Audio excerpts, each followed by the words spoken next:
Президент Сооронбай Жээнбеков апрель революциясынын катышуучулары жабыр таткандардын жана курман болгондордун туугандары менен жолугушту. Бул тууралуу президенттик аппараттын маалымат кызматы кабарлады. Мамлекет башчысы 2010-жылдагы элдик апрель революциясы элдин эркиндикке умтулуусун жана үй бүлөлүк башкарууга каршы күрөшүүдөгү майтарылбас эркин өлкөнүн жаркын келечеги үчүн өмүрүн курмандыкка чалууга даяр экенин көрсөткөн тарыхый окуя экенин белгилеген.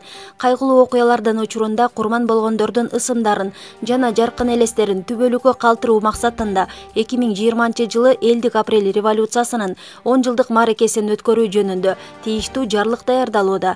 Уюштуруу комитети түзүлүп, даярдык иштери башталат, деди Жээнбеков. Жолугушууга мекен шейиттери, апрель баатырлары, Айкөл Ала тоо жана башка уюмдардын өкүлдөрү катышкан. Маалымат булагы Слон KG сайты. 7 апрель элдик революция күн биздин өлкөнүн тарыхында өзгөчө күн болуп жазылып калды. Бул күнү 2010-жылы биздин кыргыз элибиз дүйнө жүзүнө дары жолу көрсөттү.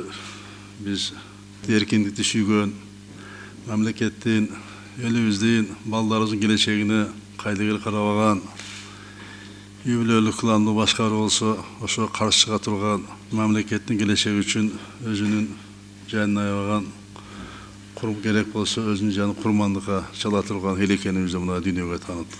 Тарыхыбызды бекемдеп, ушул 7 апрелдин өзүнүн ордун элге көрсөтүп, кийинкилерге сабак боло тургандай кылып муну алып чыгышыбыз керек. Бул тарыхчыл болуп калыш керек. Жакында азыр даярдап атабыз. 10 жылдык өткөрүш боюнча атайын комиссия түзүп, кийинки жылга даярдык көрөлү, каражаттарды бөлөлү, анан иш-чара түзөлү деп. Буюрса жакында чыгат, азыр даярдап бүтүп калышты.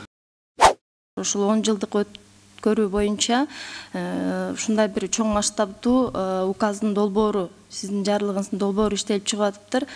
Бул эң жакшы жөрөлгө деп эсептейбиз. Эмне дегенде ушунчалык чоң деңгээлде өткөрүп, анан кийинки убакта уже постепенно тарыхый образда өткөрүлүп турат деп.